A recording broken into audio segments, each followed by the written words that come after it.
Welcome to the channel. It's T Money Magic coming at you with some Teenage Mutant Ninja Turtle draft content. Today we're going to be looking over all the white cards in the set.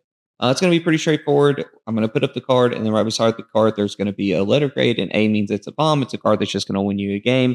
A B is a card that might not win you the game, but it is a very solid card. You're going to be very, very happy to play it in any of your decks. A C is a playable card. It's a card that you're going to take to fill out your curve. Some of them you'll cut, some of them you'll leave in. You'll be happy either way. A D is a card that's more situational. It only fits in very particular decks. You maybe a sideboard card, and then an F is just a card that you cannot play in limited. And with that, we are going to go ahead and dive right in. The first card we're looking at is Action News Crew. It's for 2 mana. It is a human citizen. It's got vigilance. You can channel, which means you can pay 6, discard this card, and then put a +1/+1 counter on each creature you control, and you get to draw a card. It is a 2/2. I think this is a very solid common. A 2 mana 2/2 that has vigilance is right on stat. Like that's a good rated card. You'll be happy to play that on turn 2.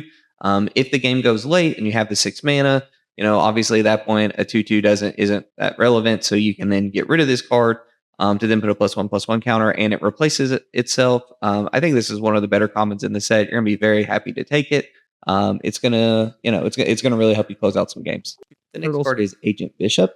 Man in black. It is for 3 mana. It's a legendary creature, human soldier. At rare, it says at the beginning of combat on your turn, put a +1/+1 counter on each of up to 2 target creatures. It starts out as a 1/2.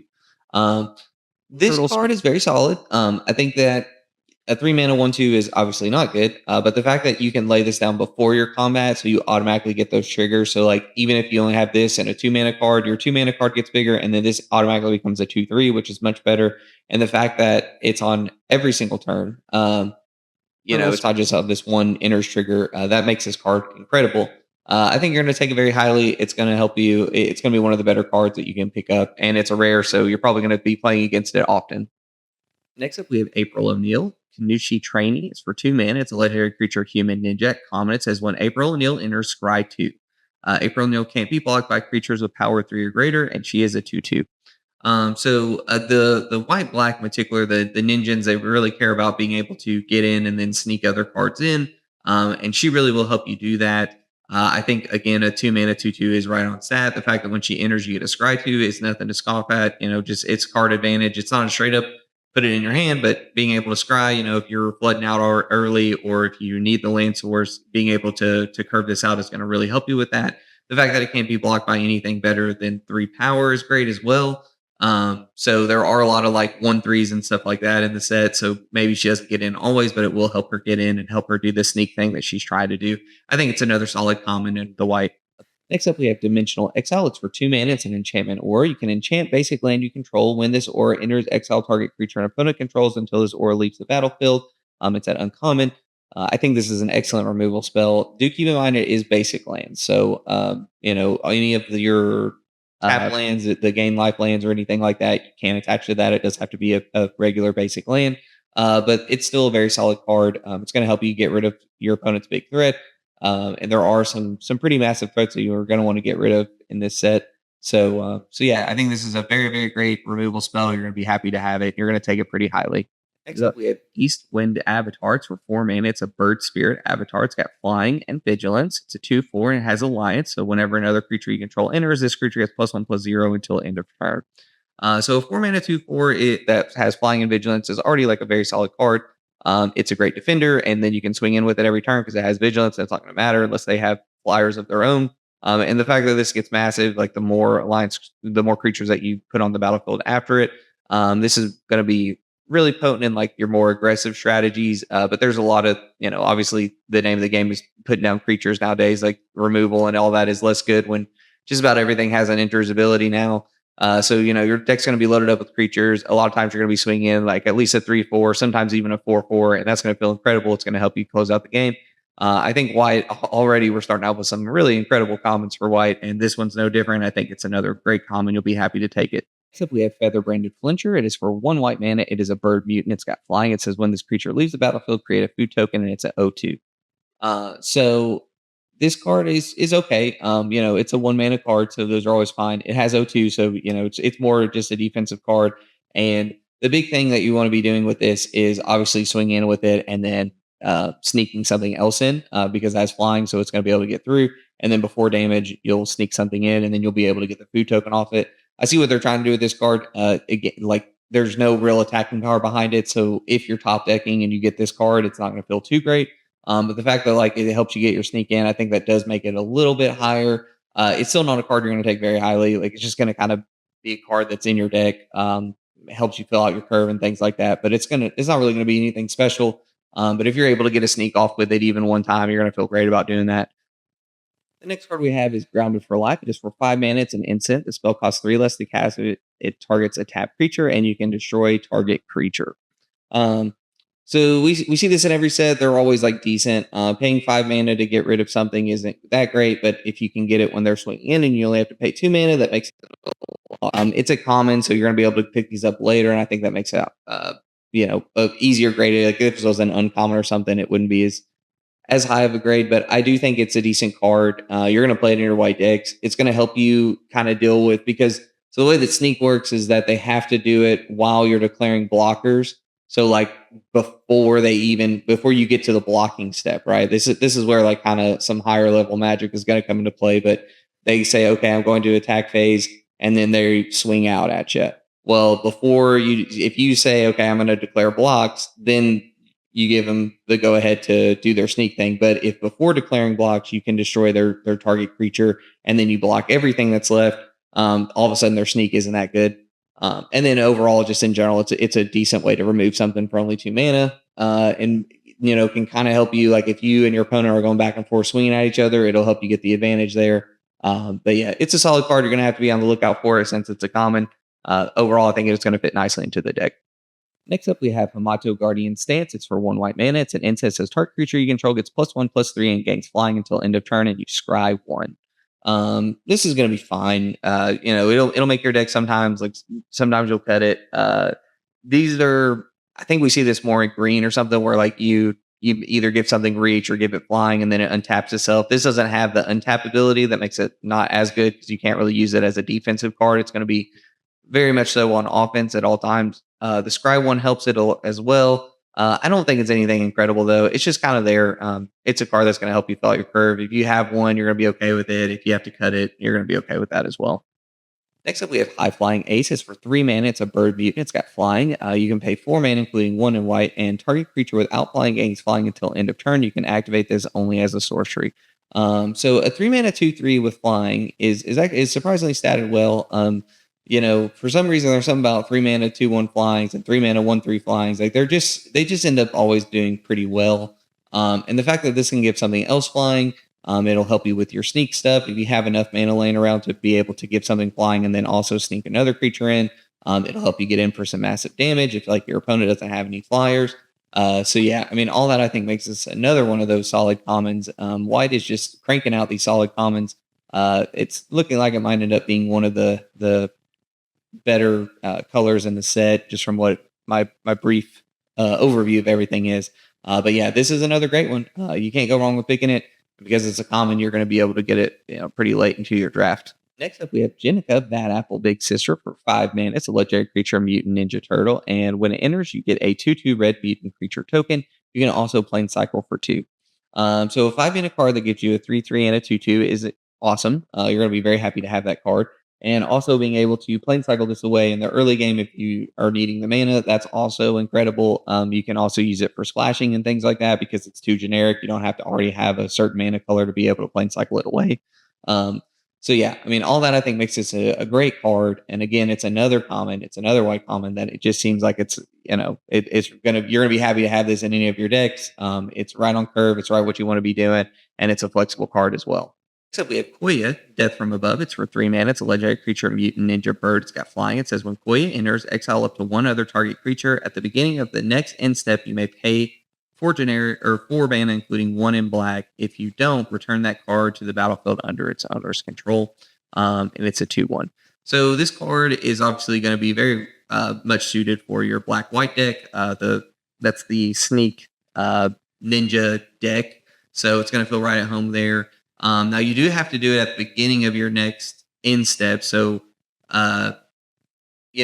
you're gonna have to have the mana laying around so that the next turn, if you only have 3 mana and you're waiting on to get that fourth land, you might want to hold on to this just to make sure that you can get rid of something. But I mean, even if you're only able to lay this down to then remove something for a single turn, if you have a good enough hit that you can do, you're going to be happy to do that. This is another one of those cards where even though it's 3 mana, you're actually going to want to hold on to this till the later game to make sure that you can get that secondary ability to go off, or to make sure that like they only have one massive creature that's going to get in your way from getting in for lethal, and you're able to remove that, just take over the game. Again, I think it's a solid card. It's got flying. 3 mana 2/1 is not good, but the fact that it has flying, it'll help with your sneak stuff. The fact that it exiles something else. We see these cards in white all the time. They always perform very well, and I think this is going to be no exception. It's another win for the white cards. Next up, we have the Last Roman's Technique. It is for 4 mana. It's an instant. You can sneak it in for one white and a generic, and it says create 3/1/1 white ninja turtle spirit creature tokens. If the spell sneak cost was paid, they enter tapped and attacking. So paying 4 mana and instant speed to get 3/1/1s is already great. And again, like with the sneak ability, it makes it better. We've already seen like there's so many cards here that have flying in the white things, like easy ways to get in and do this. Like if you're able to play the bird that we saw earlier and then turn two, and you're able to turn that into 3/1/1s that are attacking, that's going to feel absolutely insane. And then they stick around later. They can help you stabilize. They're good blockers. Even if you have to wait till your opponent's instep, or even if you can't wait that long and you have to lay down 3/1/1s, you're going to be happy. It's a very flexible card. You can do a lot with it. And once again, another very solid card for white.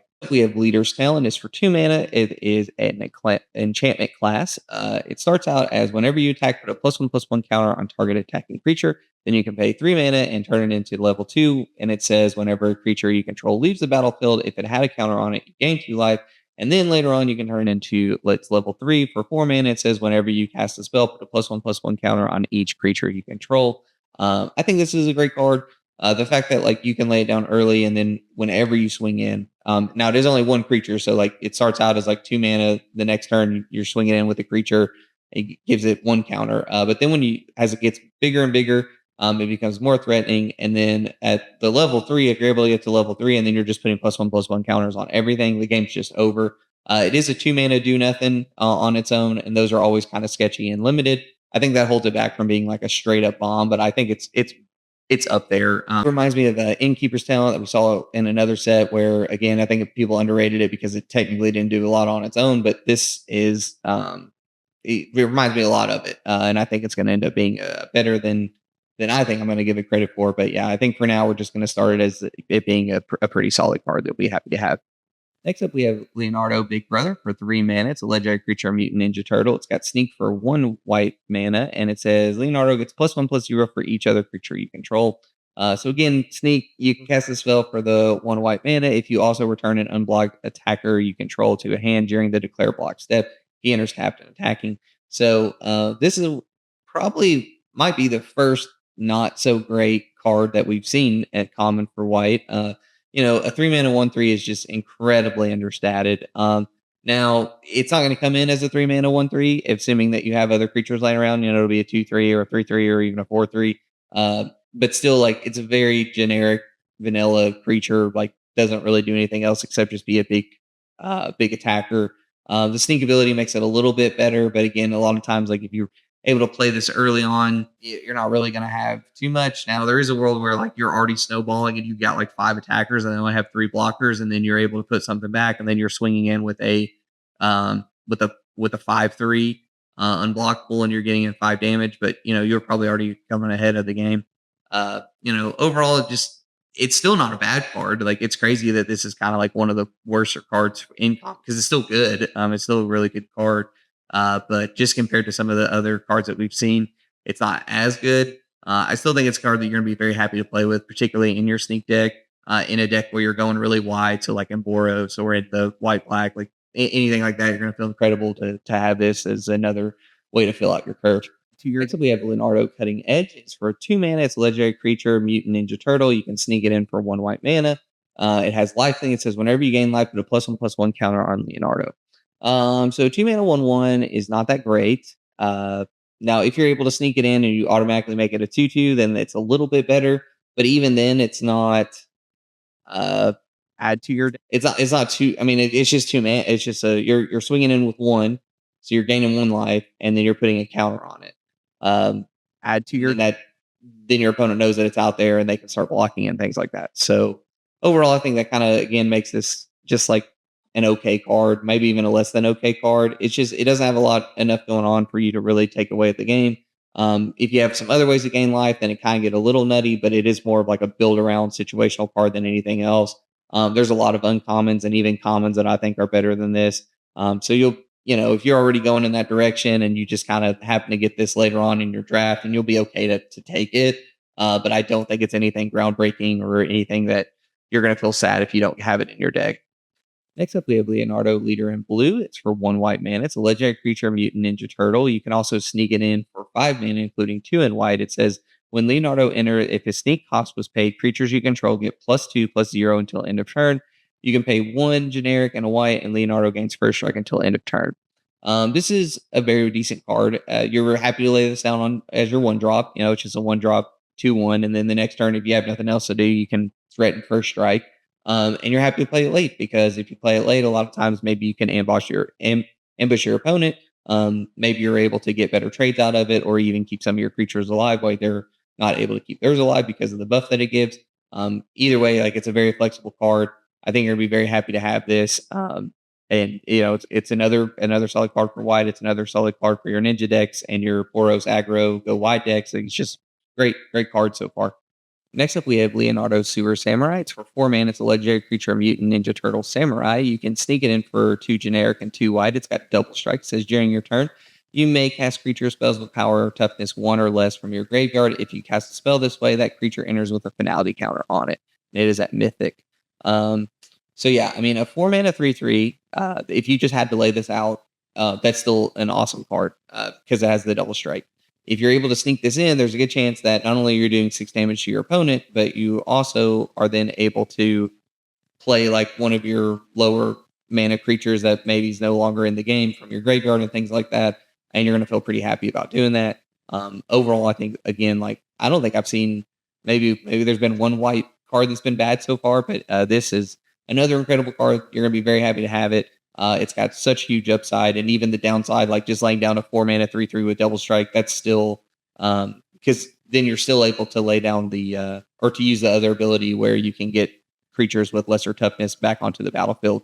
So yeah, I mean, no matter what, you're going to be very happy to have this card. It's a great card. Probably, I don't know if this would be considered a bomb. I think so. We're going to go ahead. We're going to say this is a bomb. You're going to be very happy to have this card. Next up, we have Leonardo's Technique. It is for 4 mana. It's a sorcery. You can sneak it in for 1 generic and 1 white. It says return 1 or 2 target creature cards, each with mana value 3 or less from your graveyard to the battlefield. So, and it's at rare. This is pretty solid. It is kind of situational in the sense of like anytime that you're using a card to bring stuff back from a graveyard, it becomes more situational. Like you have to be in a very specific deck where you're going to want to get that value.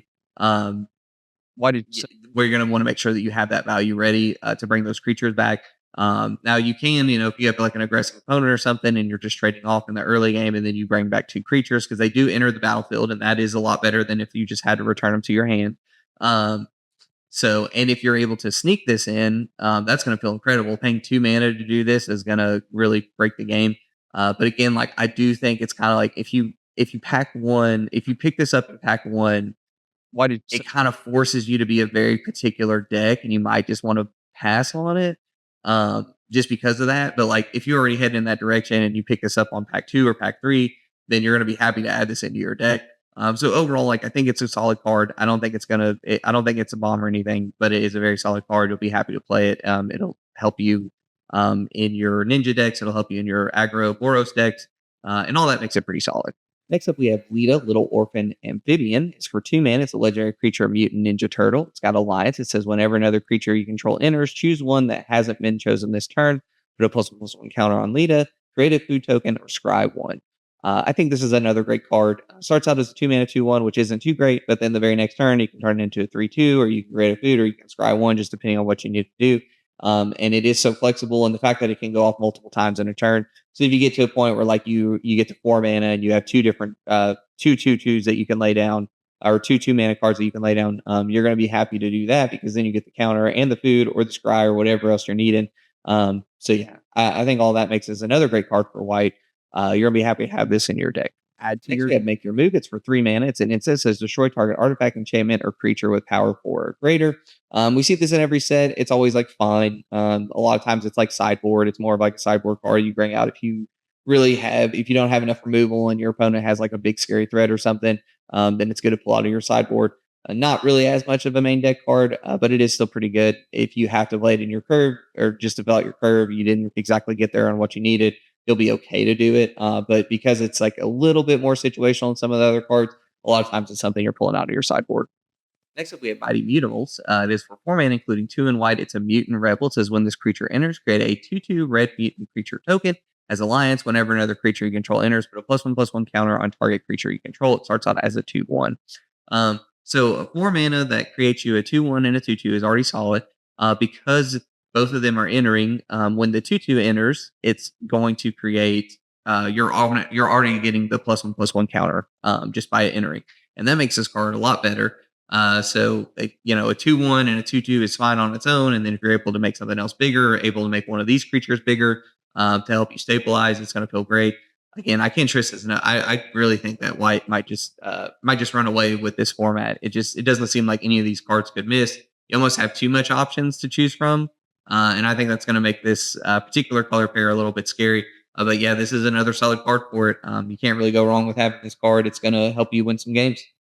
Next up, we have Prehistoric Pet. Is for 1 white mana. It's a creature dinosaur ninja. It says this creature can't be blocked by creatures with greater power, and you can pay 1 generic and a white, tap it to return another target creature card you control to its owner's hand. You can activate only during your turn. It's a 1/2.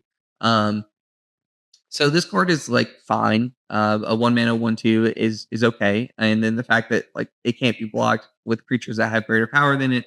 That means that most of the time, like anything that has more than one power, it's just not going to be able to do anything with it unless you're putting counters on it and things like that. And then the enters ability, like we've already seen a bunch of white cards that have enters abilities. So being able to bounce something else and then uh, put it back onto the battlefield is going to feel incredible, especially if it has that enters ability. This card's going to help you with your sneak stuff. Um, Again, I think there's just so many strong cards that you might end up passing on this. Like I don't think it's just a straight up bomb or anything. But it is a good card. Like you'd be happy to take it later on in your draft and things like that. Next up, we have Quintessential Katana. It's for 1 white mana. It's an artifact equipment. It says a quick creature gets +1/+1 and has whenever this creature deals combat damage, untap it, you gain 2 life. Whenever an injury you control enters, you may attach this equipment to it, and then you can pay 2 to equip it to something.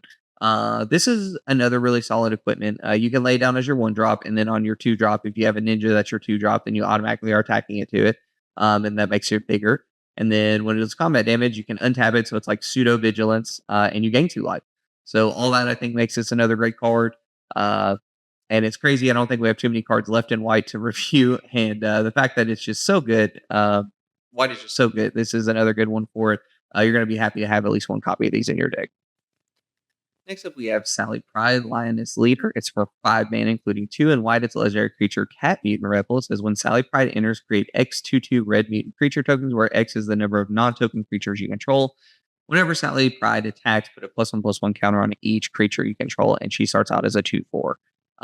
So this is going to be a backbreaking card. You are just going to run away with the game, even if you like the floor of this card is you lay it down. It's a 5 mana, and it lays down a 2/4, and then you get another 2/2 out of it, and then the next turn you swing in, and this becomes a 3/5, and your 2/2 becomes a 3/3. And that's the floor. So it has like a decent floor. And then the upside, if you've even got like 2 or 3 creatures laying around, this is just going to be absolutely backbreaking to deal with. So, all that makes it a bomb. It's going to be a card that you're going to take very highly. And again, if like all the other cards that seem to be in white, it's a great card. You can really snowball with it. Next up, we have Triceraton Commander. It is for XX and 2 white. It's a creature dinosaur soldier. It has flying. It says whenever this creature attacks dinosaurs you control, other than this creature, get +1/+1 and gain flying until end of turn. When this creature enters, create X/2/2 white dinosaur soldier creature tokens. So if you pay 4 mana and you get a 2/2 with flying and another 2/2, that's already okay. And the fact that this scales with the game, so if you can pay 6 mana and you get 2/2s, because remember you have to pay X for both, so it'd be like 2x, 2x, and then 2 white generic. And then if you're somehow able to do 3x, 3x, and then the 2 white generic, you're just gonna run away with the game. It is at Mythic. I think they've just done that for a reason. It's going to be another good game, or another good card for white. Another card that's going to help you close out the game. You're going to be happy to have this in your deck. Next up, we have Turncoat Kanochi. It is for 3 mana. It's a mutant ninja fox. You can sneak it in for 2 generic, a white, and a black mana. It says when this creature enters, choose target creature an opponent controls. Exile that creature until this creature leaves the battlefield. If this creature's sneak cost was paid, instead exile the chosen creature. So this is a very solid card. It's a rare. And I think that's for a good reason. It's another white card that's just really, really good.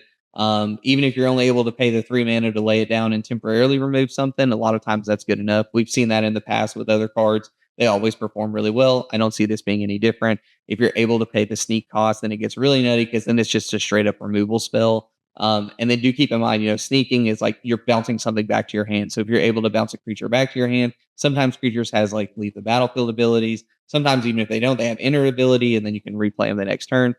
So all that makes this card another incredible card.